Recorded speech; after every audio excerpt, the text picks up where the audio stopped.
Good evening, everyone. It is 5:34, and this is a regular meeting of the Brownsville Navigation District, Reverend.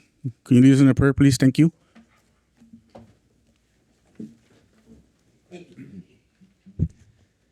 Most gracious Heavenly Father, the psalmist declares, "For the Lord God is a sun and shield. The Lord gives grace and glory. No good thing does he withhold from those who walk uprightly." As we meet here tonight to organize and promote the affairs and well-being of this port, we take great comfort and strength from this assurance that you are both the light by which we see our work and the defender of all that we do in your light, and the enabler and rewarder of all who work by your light.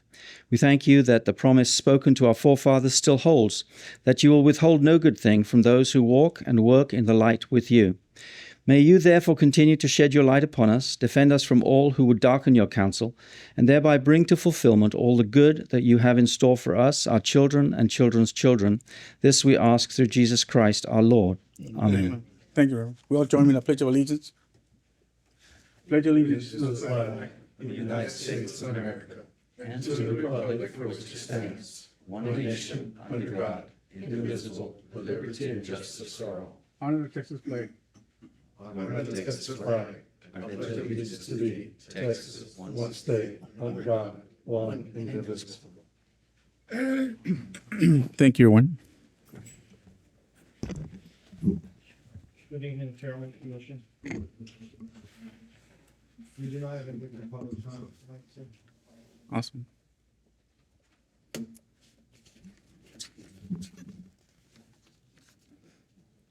Item number 3, Port Monthly Operations Summary Report.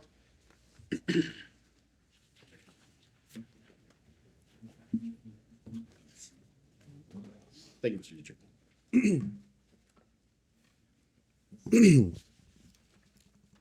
Good evening, Chairman and Commissioners. Today I'll be reporting on the operations summary for the month of June 2026. We can see here on our first slide that for June, our vessel and cargo revenues came in at $1,861,221. Total operating revenues, including rentals and easements, were $4,113,107. After operating expenses and other non-operating items, our net income for the month came in at $1,621,587. The year-to-date operating revenues total $24,159,738, and the year-to-date net income totals $15,956,623. The current operating results increased the port's ending net position to $406,392,630. On our next slide, the financial highlights for the month of June. Again, we can see here that the total lease, rental, and pipeline easement revenues at $1,675,336 represents 41% of that month's total operating revenues. And those revenues are comprised of revenues from the turning basin, $1,401,105, from the fishing harbor, $53,230, and then from pipelines and easements, $221,001. Total vessel calls for the month of June were 79 compared to 120 in June of 2025. The total vessel service revenues at $1,861,221 represented 45% of the June's total operating revenues. And we can see the breakdown of those major fees derived from wharfage, $626,660, from dockage, $499,815, from the crane fees, $244,819, for the security surcharges, $157,959, and then harbor fees of $39,595. Other operating revenues of $576,550 represent 14% of June's total operating revenues, and those major sources of those other operating revenues are derived from storage agreements, $188,000, the franchise revenues of $228,004, and port entry permits of $21,616. On our next slide, again, the summary of the year-to-date operating revenues. We can see here that total operating revenues are up over prior year by 4% and 5% above budgeted forecasts. Vessel service revenues are up over prior year by 15% and 11% over budget. Other operating revenues, those are down by 7% compared to prior year and 7% below budget. The lease rental revenues, those are down 5% compared to prior year, but 3% above budget. And then lastly, that pipeline and easement category, those are up 43% compared to prior year and 14% above budget. On our next slide, Again, just an analysis and comparison of the year-to-date operating revenues. If they were spread evenly across the 12 months, we would expect through June to be at 50%. We can see here again that we're on target with most of those. The vessel and cargo service revenues through June are at 55% of the budget. Year-to-date, other operating revenues are at 47%. The lease rental revenues through June are at 51%. Pipeline and easement revenues are at 47%, or excuse me, 57%. And then the total operating revenues are at 53%. On our next slide, the breakdown of the year-to-date revenues by the individual categories. We can see here that for vessel and cargo services, dockage represents 25% at $2,694,223. Wharfage in and out combined at $3,648,418 represents 34% of the category. Barge and vessel harbor fees combined at $236,207 represent 3% of this category. And then the security surcharges combined at $884,060 represent 9%. And then the other major source it's derived from the mobile harbor crane revenues, totaling $1,472,019 and representing 14% of this category. A breakdown of our other operating revenues. We can see here that the largest component remains the franchise and car movement revenues, totaling $1,296,477 through June, representing 39% of this category. The other significant source of other operating revenues are generated from the storage agreements at the port's patios and sheds, which combined total $976,000 and represent 29% of this category. The next slide is our breakdown of the lease rental revenues. We can see here that out of the approximately $8.9 million in lease rental revenues, $339,792 or 4% of that is derived from the fishing harbor leases, and then $8,588,885 or 96% of that is derived from the turning basin leases. The next slide is our breakdown of the pipeline and easement revenues. We can see here that $657,893 or 53% of this category is derived from easements, and then $580,577 or 47% of the category is derived from the pipeline throughput. Lastly, our waterborne cargo statistics for the month of June. We can see here that waterborne cargo totaled 681,546 metric tons. And year to date, the waterborne cargo through June has totaled 4,143,221 metric tons. Commissioner, this concludes my presentation of the June operation summary. If there's any questions. Thank you, Sus. Appreciate it. Thank you, Commissioners. Good job. Thank you. Thank you, Sus.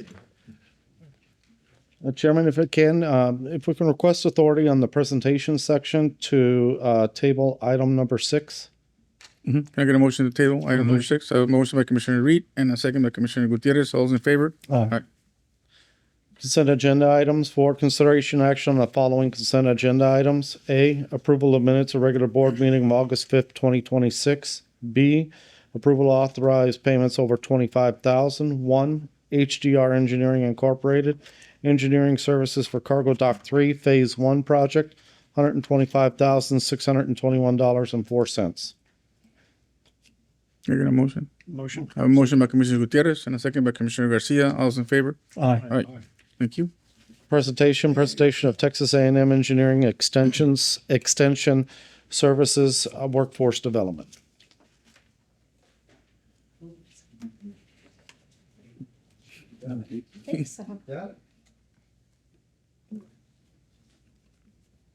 Commissioner and Chairman, Board of the Directors, my name is Lisa Muchler. I am the Division Director for the Texas A&M Engineering Extension Service Workforce Development. Thank you for the opportunity to allow us to present our key accomplishments, our current progress, and most importantly, where we're headed in the future. Just a quick backdrop for those of you, we are encroaching upon our 5-year anniversary when the Port of Brownsville and the Texas A&M University system, they launched the RGV Advanced Manufacturing Training Center Hub so that we could have individuals be able to be trained and we could match those workforce skills with our existing industry partners along with those that are going to be nearshoring, onshoring as we are growing here in the port. So just a little bit about that. With that in mind, the mission was and continues to remain that we are looking at training individuals to get a job, to get a better job, to get a career. That right there, that skilled workforce then translates and moves over into the skilled talent pipeline of your industry partners here who are needing that so that they can grow their top line and bottom line growth so that they too have a prosperous, sustainable operations and they can be here in the next decade and beyond. And you take those two components, those tenants then form what we call that economic engine. It's very obviously robust. It is growing your economy both locally and regionally. And so we remain committed to that. And the future it's very bright. And so that's where we've been. And so now where are we? Currently in progress, we take that so seriously. Our team meets on a quarterly basis with industry partners to determine what impact is TEAC's trainings having on their own ROI. And they look at what is what was the productivity? And on the sheet there that's a little bit further on the fact sheet on the back, we do see over the last 3 quarters of this fiscal year, there's been an increase of 20%. It's an aggregate average of increase in plant productivity and throughput. Likewise, you'll also see a corresponding decrease of 26% in accidents reported. All in all, that's driving towards a healthy bottom line in both cases. So when we are meeting with those C-suites, we're also finding out in real time what's keeping you up at night. What do you need next in the form of trainings so that we can be able to deliver those trainings as such. Just for an example, when the team goes out and performs those C-suite meetings, and we have met with 38 companies in the first 3 quarters of fiscal year 26. We're asking about, obviously, that increased plant productivity, the throughput. We're talking about what cost savings have been realized. We're also talking about what type of sales increase has occurred. We're also talking about, has on-time delivery improved? Has employee turnover decreased? Have you seen a reduction in accidents? Likewise, the same with, have you seen a decrease in workers' comp claims? And we also talk about what new jobs were created as a result of coming to our trainings and that value proposition that we are wanting to provide you. And then as a result also, what jobs were saved as a result of attending our courses. So that's on the employer side. Concurrently running, we also have those individuals who come and attend training, whether they're unemployed, underemployed, or full-time employed. They may be wanting to garner new skills. And of those this year in the first 3 quarters, we're proud to say 42 individuals who have gone through our trainings have secured new jobs. 35 have received promotions. 38 have received pay increases. And what's really cool, 98 have been able to take on more responsibility. And believe it or not, we have a lot of good, healthy entrepreneurs. 11 have started their own businesses. So when you look at this in tandem, both of these are helping continue to drive this robust economic engine, which is helping recruit your new industries along with helping expand your existing industries. And so most importantly, as you traverse up and down Highway 48, you do see the new facility. It's going up. We're excited. It should be opening in early 2027. And to that right, we are behind the scenes working feverishly to ensure that we're going to have, it's 30,000 square feet. The system is invested $30 million, and we will have the hands-on labs, multiple classrooms. We'll have the outside training areas with the high bay, and pardon me, as a result, we're bringing on more personnel for instructors to provide more of those advanced trainings along with support personnel to support those efforts. And I'm very proud to say we've been working feverishly also. We're ordering the new advanced equipment so that we can expand our offerings at TEEX here in the port area.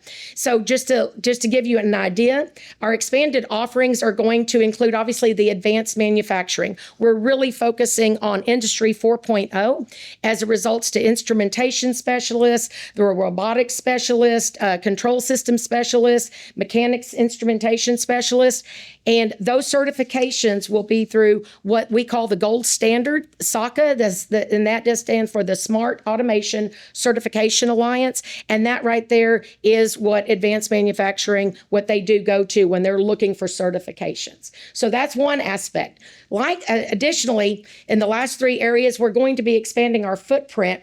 Obviously, down the road with all the trains that are underway with construction, we're going to be offering scaffolding training along with the LNG training, right? We're going to be able to provide that. We're really excited about that. And then in heavy equipment, our intent is to open up a heavy equipment academy, bring that online, and then a little further down in the future have a lineman's academy. And we have ordered 2 heavy equipment simulators along with the bucket and the digger trucks so that everyone that's working out there hands-on, that they are trained in ensuring safety all the while in confined space. We'll also have confined space. And not to be left out, from the standpoint of when an emergency occurs, we are also going to be introducing an advanced virtual incident management system and command course. And that is going to, it will involve multiple types of emergency scenarios and agencies, and they will be working off of simulated computer scenarios in addition to those virtual training realities. We don't want accidents to happen. That's why we try to prevent them on the front end with this type of virtual training. And then lastly, we will be introducing some of our law enforcement offerings. We're going to be doing a basic county corrections training. This demographic will be to the high schoolers and non-high school population for those who may want to ascertain their jailer certification. And the program does meet all the TCOL requirements. And then also we will be doing our private security level 3 training. This is the training if individuals want to become a certified private commission licensed officer here in Texas. So FY27, we start on September 1st. And when the new building opens in early 27, we want to be poised and ready to move forward. But of course, none of this would be possible without y'all's support, and we greatly appreciate it. Thank you for allowing us time to present. Any questions? Oh, yeah. No, first of all, thank you and your team. It's really exciting Yes, to sir. have you back. And you mentioned 5 years ago, Yeah. and I don't remember you, and I apologize, but so happy to have you back. And, it's very interesting that you mentioned you had the lineman training and the heavy equipment training, because when we thought about doing this on our own before we partnered with A&M, and we're going to do it across the street over here, we have plans for what you described right there.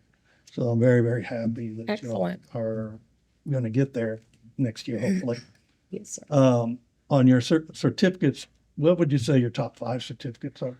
I have a team of experts back here, and I love them too. I'm going to look at Caitlin and Hector. What are our top 5 areas, would you say we award the most in? The areas that are more common are we do continuous process improvement. That's very critical for manufacturing companies. We help them improve their processes. In turn, they become more profitable organizations. We've introduced not too long ago our machine maintenance trainings. Those are very popular as well. Certification, those are the ones that are tied to the SACA certification that Ms. Mutchler just mentioned. Those are very important for manufacturing companies. Why? Because they're full of machines and equipment. And whenever those machines go down on plan, that's a big no-no, that's a big problem. So maintaining all that equipment is critical for maintaining a good organization, a profitable organization. So I see those 2 areas are probably our more common. Can someone walk in off the street and ask to be trained, or they have to be referred by a company? The first alternative, they can walk in off the street. Yes, sir. Yes, sir. Great. I drive by it every day and I get very excited that it's here. Well, And George keeps me up to date every once in a while when things aren't going as fast as he thinks they should. I'm sorry. Go ahead. Please, go ahead, Commissioner. Thank you, Chairman. Still. I just want to echo the words of Commissioner Reed. And I've had an opportunity to be at TEEX at A&M, and it's a world class and top notch organization and facility and campus, I should say. One of the things that I know that TEEX does very well is emergency management. And I was interested in finding out if there was any opportunities down the road and they also do trainings for engineers. They have a short course program at A&M. What kind of opportunities would be available for emergency management and other We're areas? exploring them, and I have more subject matter experts here in the room. As I look to Gordon and Nick, I don't have those details, but I always come packed with a full armor here. So Gordon Lomar, Senior Assistant Agency Director for TEEX. So we will launch our incident management programs. These are all add-ins to like your NIMS 100, 200, 700, 800 courses, initial on-scene commanders where we all struggle, even after all these years, after operating underneath an incident command system. You have that golden hour. That first hour is so critical to shaping the rest of that incident. So that's what we're really focused on. Maybe not training the initial or the incident commander, but training that first person, the most qualified person on the scene. And then we ramp up all the way through our all hazards incident management courses. So we will be implementing those courses as well. Nice. Thank you. I have one question, and maybe I missed it, or you don't offer this program. Aluminum welding. We're gonna need a lot of those. That type of training. Welding steel is not the same thing as welding aluminum, and with ceramics coming, they're gonna need a bunch of welders. And Yes, sir. I don't think we're prepared for that. I know nationwide there's a lack of like 400,000 welders. You are So- correct. We don't currently offer that. We do work with our collaborators such as TSC Okay. to allow them to help us in that arena. But we recognize, yes, with ceramic technologies coming in, aluminum is definitely, and I've got a welding expert back there. It is a different beast, if you will. And that is an area that we know that there's a gap that exists, at least within TEEX, and we will be addressing that as well. Yes, sir. Thank you. Yes, sir. One more question, and that is related to the fire training station. When is that going to be up and going? Is it under construction right now? Or? So our initial plans are with Gessner Engineering. We're anticipating an engineer drawing at any point in time we can present to the court for consideration.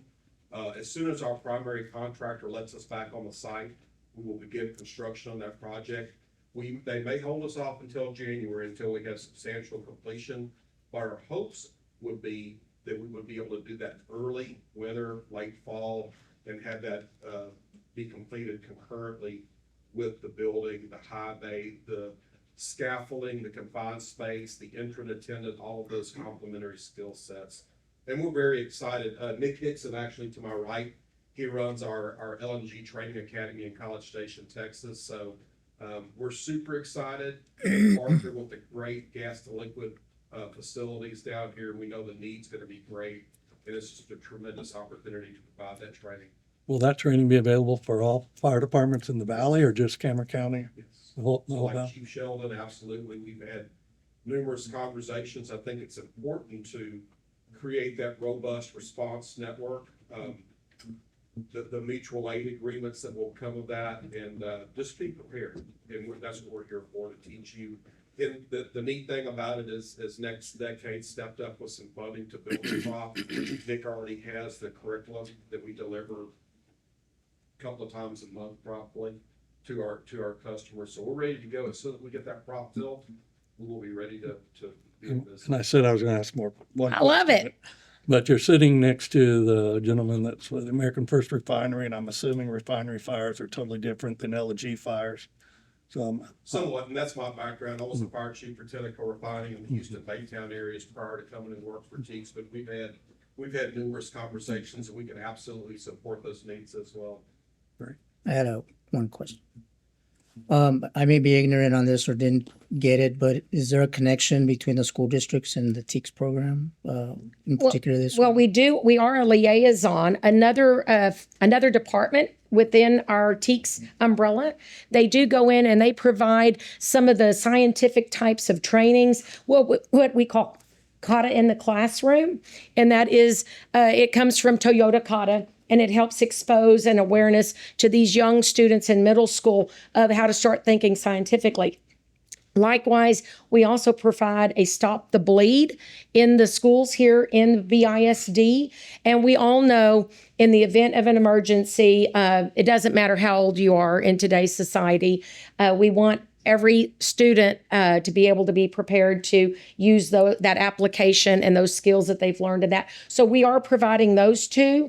Abel and Hector, I don't know that there are any others that TEACS are providing at this point in time. Commissioners, we've been invited by students and their counselors to take tours of our facility, and they come in and we present them with 4 hours of training on lean fundamentals. That's how to be a boss. How to be a supervisor in manufacturing setting. So that's a real eye opener.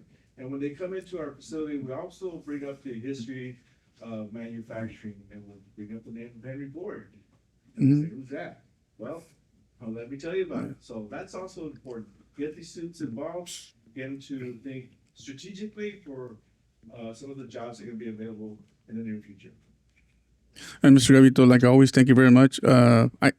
All this could not be done possible with the help of Mike Hernandez. He's a great ally, not just for the port, but for you guys. And so that I just want you to let him know that we very much appreciate all this help.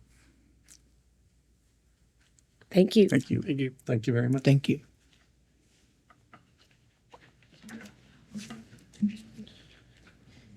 Appointments, appointment of commissioners to Information Technology and Pension Plan Advisory Committee. Chairman? Yes, Mr. Chief. So last time that I appointed the committees, I didn't forget it. We just didn't mention. For the pension committee, I would like to appoint Commissioner Reed to chair that committee and have Commissioner Gutierrez with him. Pay raise? Yeah, $2 pay raise. And we created a new one. It's called the IT committee. And Commissioner Garcia, if you can chair that for us, I would appreciate that. Yes, sir. And your Commissioner Villarreal. You guys are the younger ones, so you guys are more tech savvy than we are. So if you guys are fine with that, perfect. Need a motion? No, right? It's just a. Perfect. Thank you, Chief. Thank you, Chairman. Action items, discussion and possible action on proposed fiscal year 2026 operating and capital budget amendments. Good evening again, Commissioners. I'm going to be presenting the fiscal year 2026 proposed operating and capital budget amendments. This presentation is going to outline key updates to our operating revenue and expenditure forecasts, year-to-date performance considerations, and adjustments to our capital program based on current and anticipated project commitments.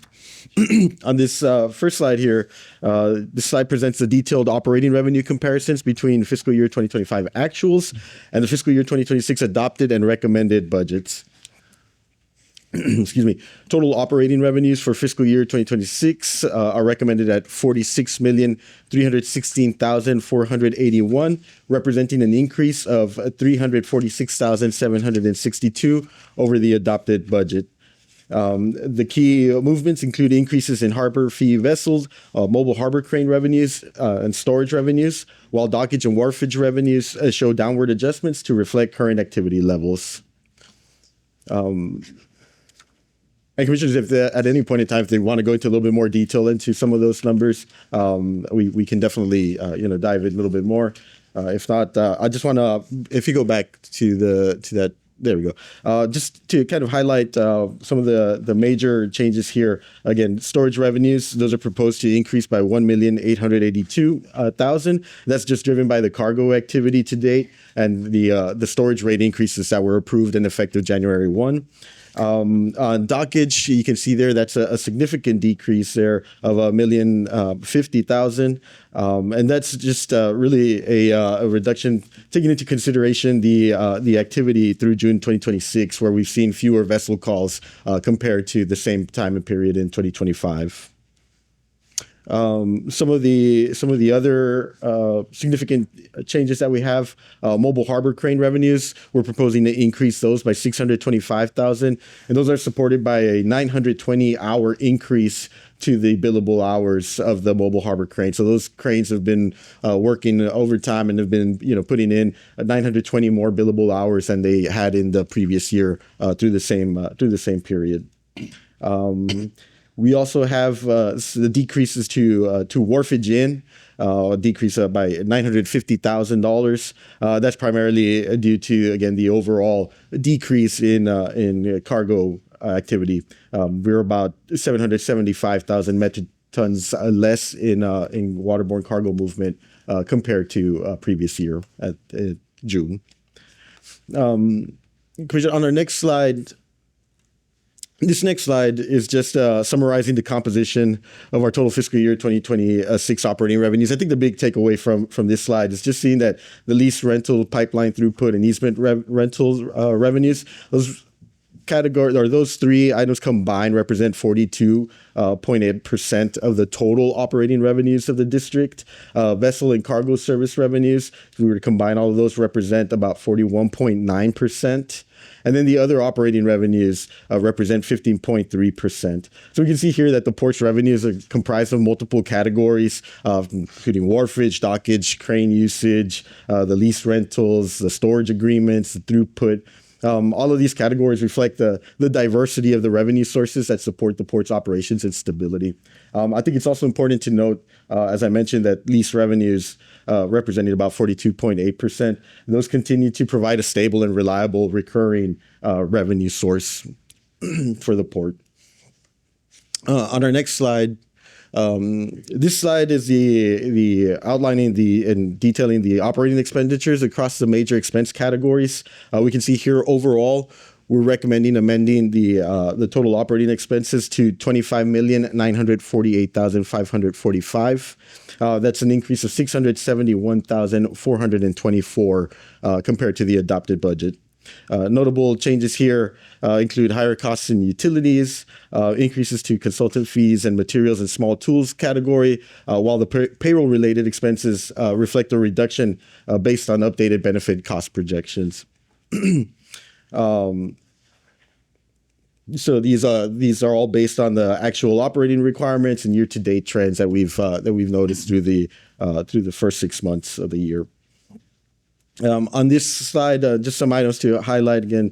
In total, proposing to increase operating expenses by $671,424. Wages reflecting a small increase of $72,172. Again, that's driven by the crane operator wages, which again we've seen an increase in the crane operator wages that correlates with that increase that I mentioned in the revenues.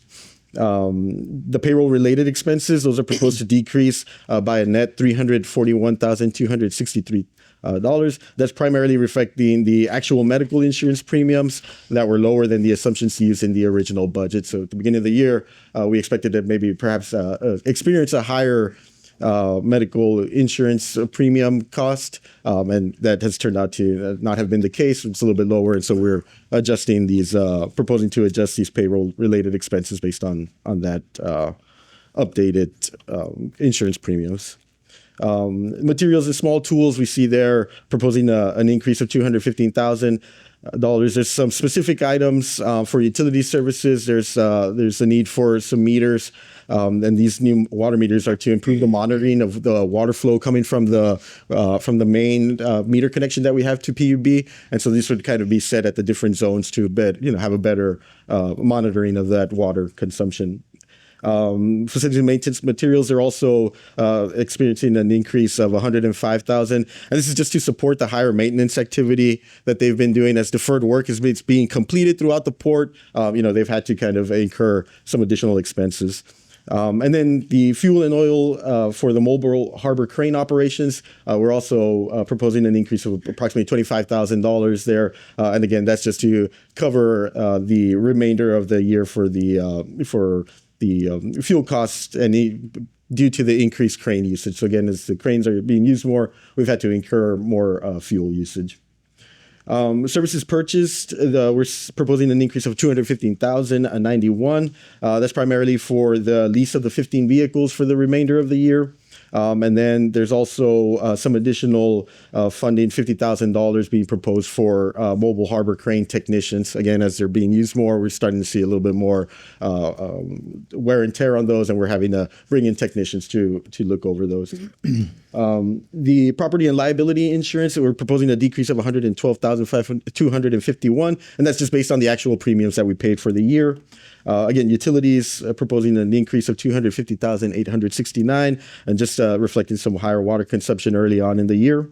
And then lastly, the consultant fees, we're also proposing a $220,000 increase there. And those are just there's about $100,000 set aside for additional engineering services related to some of these projects that we have on the horizon. And then there's also an additional $100,000 for state, federal, and other consulting services there. On our next slide, this slide provides a summary of the operating income, non-operating activity, and the final net income projections. Under the recommended budget, net operating income before depreciation is $20,367,936, a decrease of $324,662 compared to the original adopted budget. After accounting for depreciation, non-operating income, and grant revenues, total net income is projected to be $16,465,918, reflecting a slight increase of $73,883 for the year. Again, these figures just demonstrate the continued financial strength and which is supported by the diversified revenue streams and the disciplined fiscal management, expenditure management demonstrated by the whole team here at the port. On our next slide, just a summary of the previous slides. Overall, proposing an increase to operating revenues of $346,762 to that $46,316,481 figure. Proposing an overall increase to operating expenditures of $671,424 to $25,948,545. And that as a result of those proposed increases, net operating income before depreciation would decrease by $324,662. Despite that reduction in the net operating income, the operating revenues would remain sufficient to fully cover the operating expenses. If there's any questions, commissioners, on the operating before I move on to the capital program. All right, questions. On the next couple of slides, we're going to be going over some updates to the fiscal year 2026 capital program.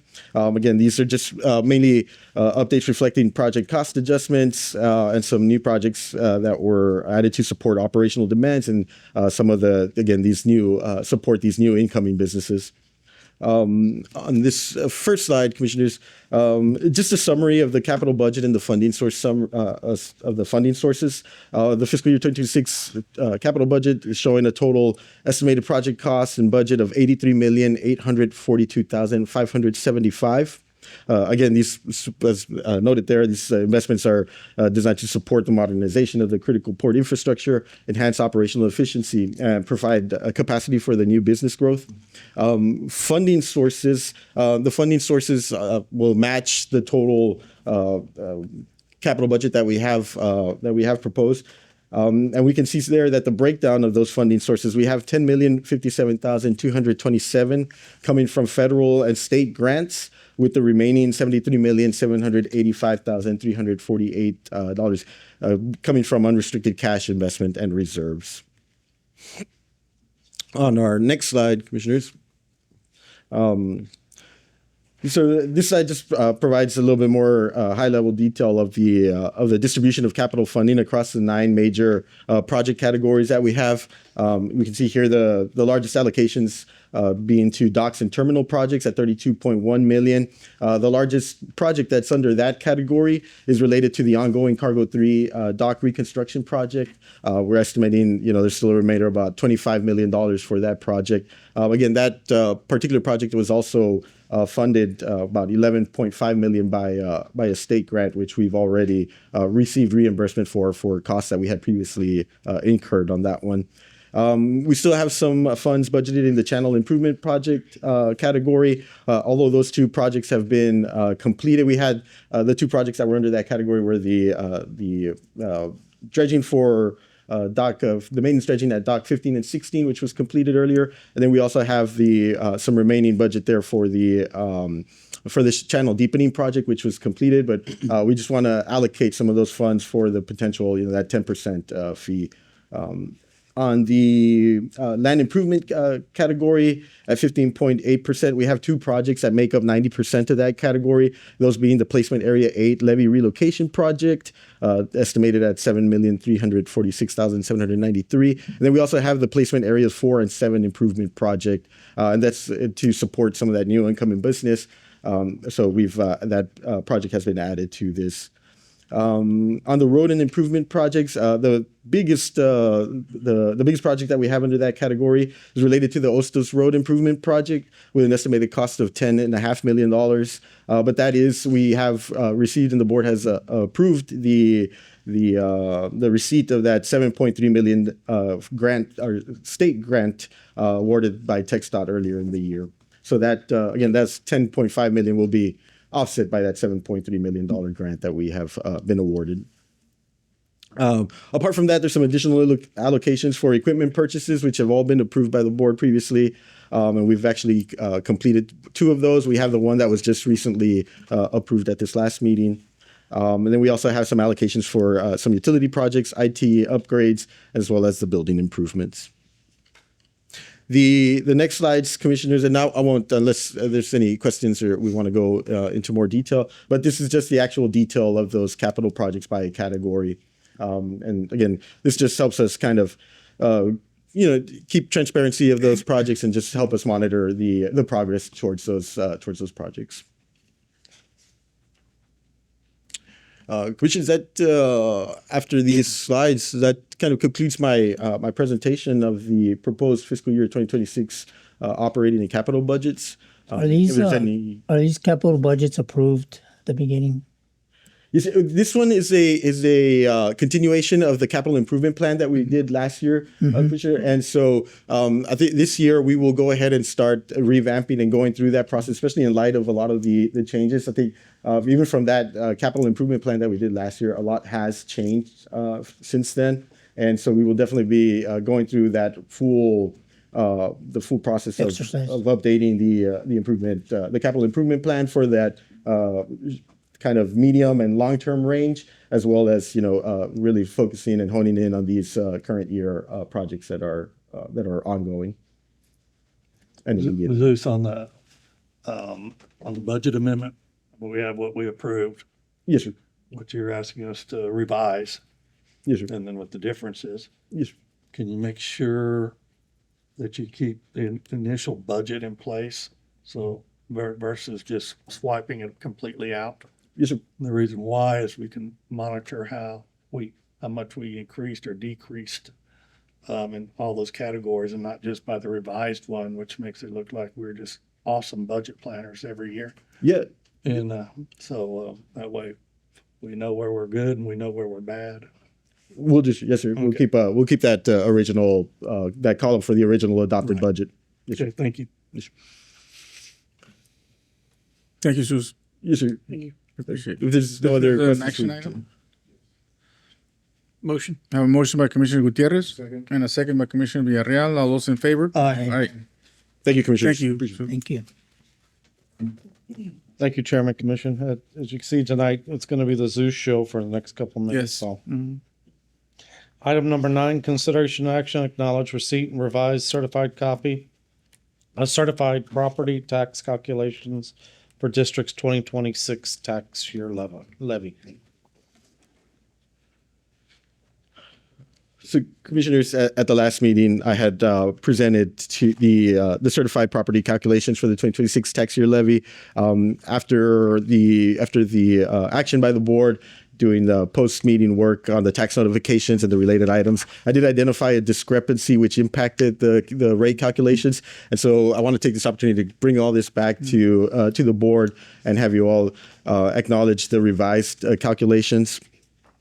I'm not going to do the whole presentation, but essentially want to hone in on these the more important topic, which is the actual revised calculations. We can see here on this slide, after going back and revising it, correcting that discrepancy, the calculated no new revenue tax rate for 2026 is 0.023318 per $100 valuation, with the voter approval tax rate for 2026 calculated at 0.026417 per $100 valuation.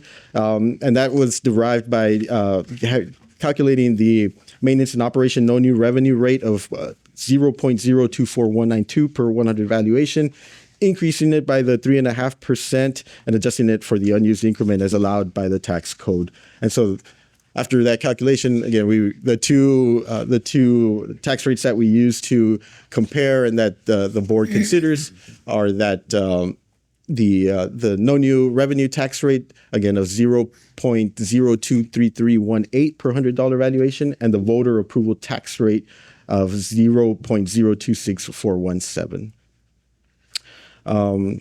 So, commissioners, with that said, if there's any questions, if not, then I would recommend for the Board of Commissioners to acknowledge receipt of the revised certified property tax calculations for the 2026 property tax levy.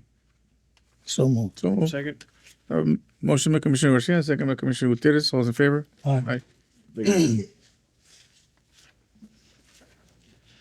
Item number 10, consideration action to discuss vote on 2026 proposed tax rate for the Brownsville Navigation District.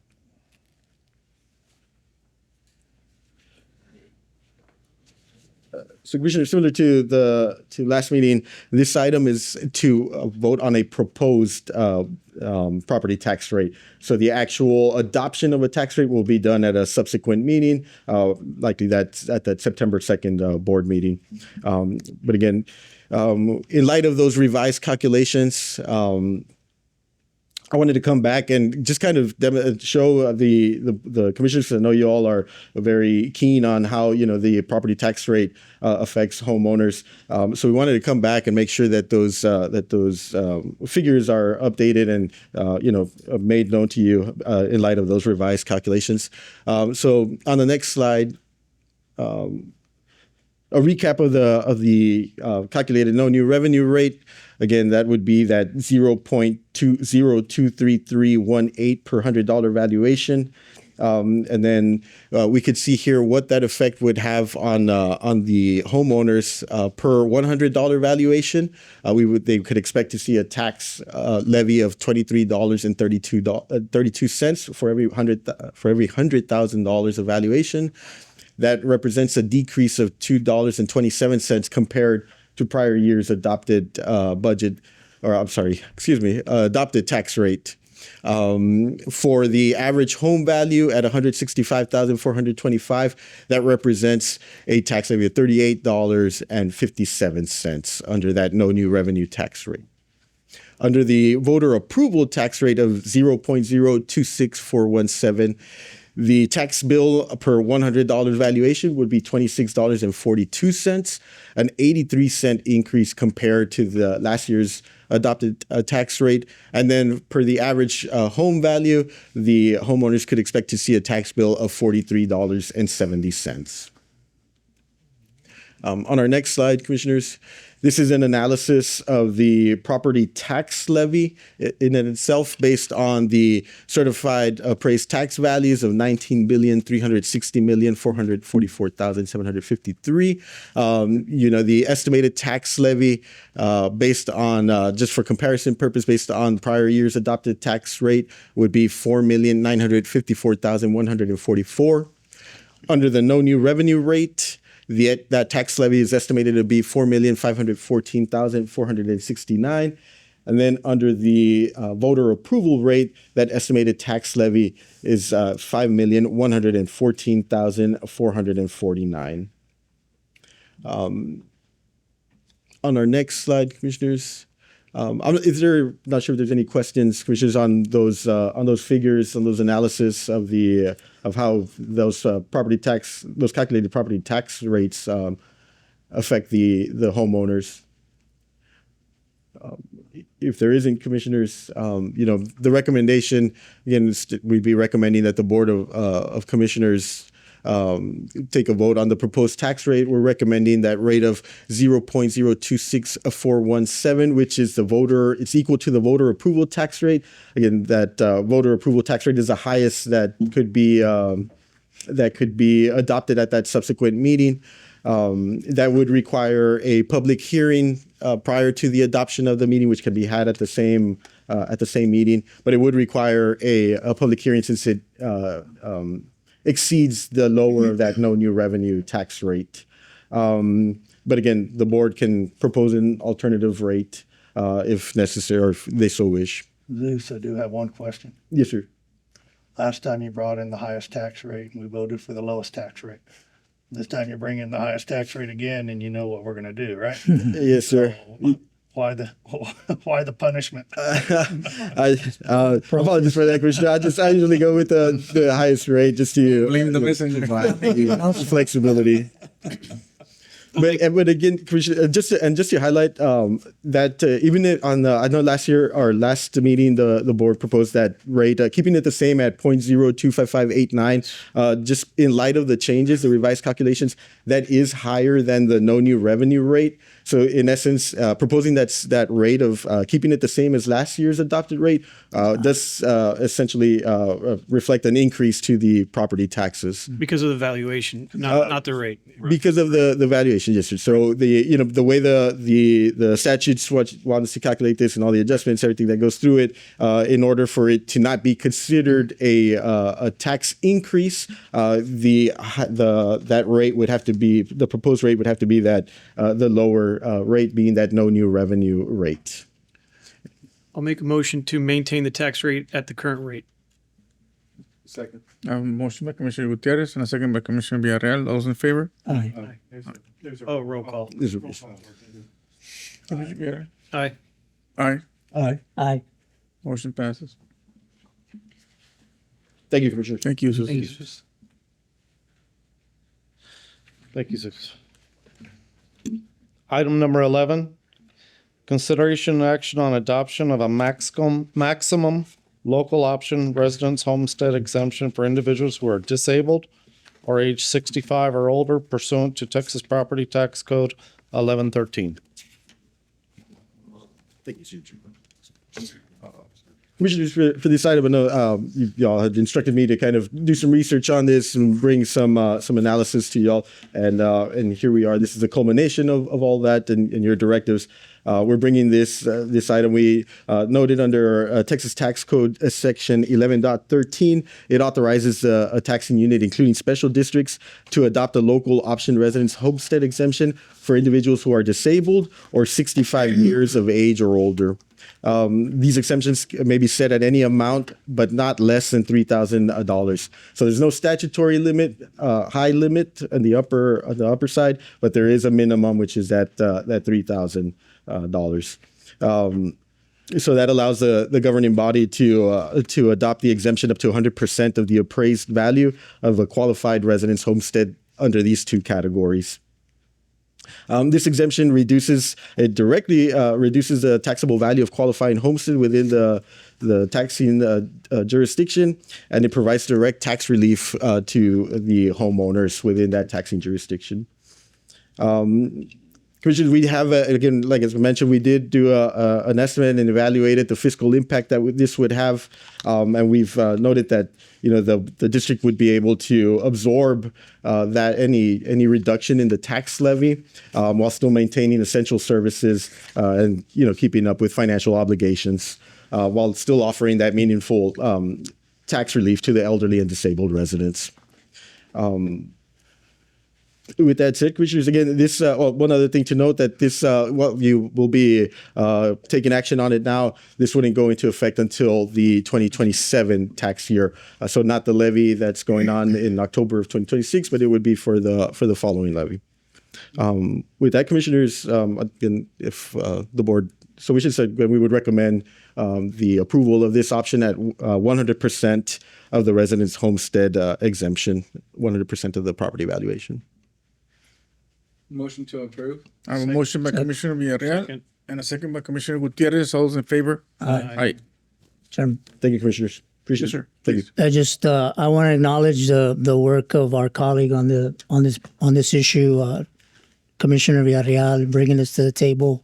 It's an excellent idea, and I think that it's going to provide good property tax relief for our residents, and it's a good first step in the process. We appreciate the staff working on it to bring it forward. Thank you. And as a senior citizen, I thank my fellow colleagues. I can buy a Whataburger.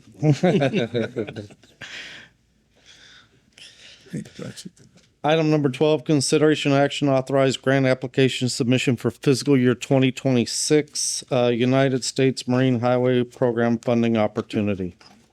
The Maritime Administration released its notice of funding for 2026 Maritime Highways Program. This program provides funding assistance for eligible projects that help expand water transportation along designated marine routes. In response, the district proposes submitting grant application for the following project: Ship Channel, Turning Basin, Deepening Pre-Construction Project, Preliminary Engineering, Design, Permitting, Site Investigations, and Environmental Review. The fiscal implication: the U.S. Maritime Highway Program requires a minimum 20% non-federal cost share for public sector applicants. This required match would be included in the district's project budget as applicable. Staff recommends Board of Commissioners authorize submission of fiscal year 2026 Maritime Highways Program 4, project listed above. When's the application due? Not sure. It's at the end of the End of the month. In a few days? It's a couple, 31st. Yeah, these NOFOs are coming quick, and they're Yeah. wanting them. They're giving us a short time periods for us to fill these out. So Yeah. that's been very common lately. So you'll probably see in the future. We don't like to do this, but probably have to ratify a lot of these, just because it doesn't fall in the time frame. Correct. Motion. I have a motion by Commissioner Gutierrez, Second? second by Commissioner Garcia. All those in favor? Aye. Aye.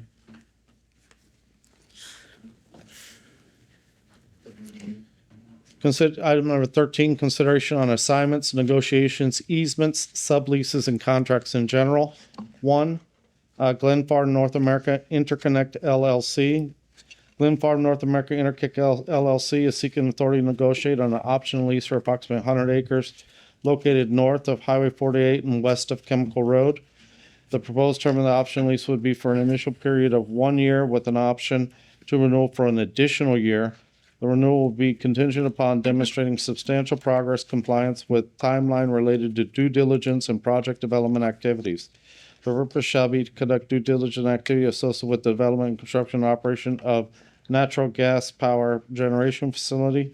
The company has indicated the facility will provide reliable energy for Texas LNG project. The company estimates the capital investment about $2.3 billion and project creation of up to 45 direct jobs upon completion and operation of the facility. Fiscal implication would be $422,880 a year at the $5,286 per acre rate. Staff recommends BND Commissioners approve the authority to negotiate optional lease with Glen Farm North American Interconnect LLC. So moved. I have a motion by Commissioner Reed, Second? second by Commissioner Garcia. All those in favor? Aye. Christopher Lee Hernandez, DBA Hernandez Seafood Renewal of Lease. Christopher Lee Hernandez, DBA Hernandez Seafood entered a lease agreement contract 4807 with the district on September 1st, 2025 for an initial term of 1 year. Lease provides the leasee and the district may agree to extend agreement for up to 4 additional 1-year terms, provided that the leasee is not in default and obtains board approval. The current period of September 1st, 2026 through August 31st, 2027, staff conversion lease is not in default under any provision of this agreement. Purpose of the lease for buying, selling seafood. Annual lease rent $5,052.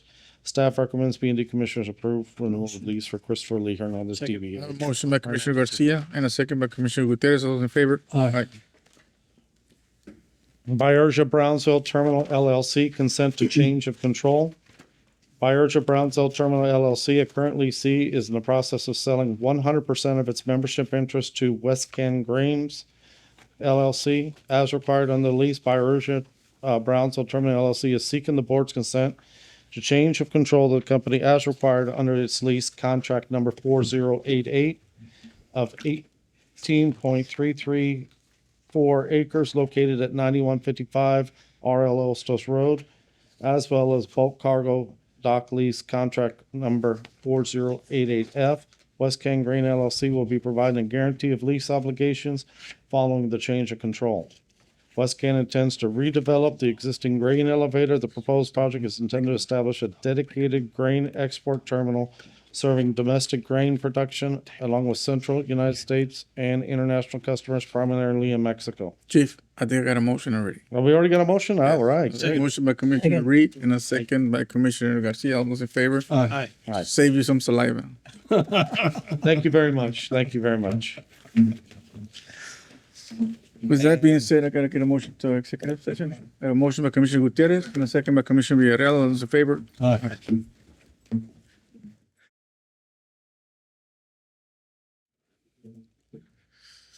And we're back. Yes, sir. Possible action on matters items discussed in executive session. Action pertaining to item 1, 34 acres, 30.44 acres, ratify of contract and purchase of real property. So moved. Motion by Commissioner Reed and a second by Commissioner Gutierrez. All those in favor? Aye. Item number 2, action pertaining to item including authorization report director CEO to execute later for intent relating to potential acquisition of real property. I'll make a motion to proceed to discuss. I have a motion by Commissioner Garcia and a second by Commissioner Gutierrez. All those in favor? Aye. Motion to adjourn. I have a motion by Commissioner Reed, second by Commissioner Villarreal. All those in favor? Aye.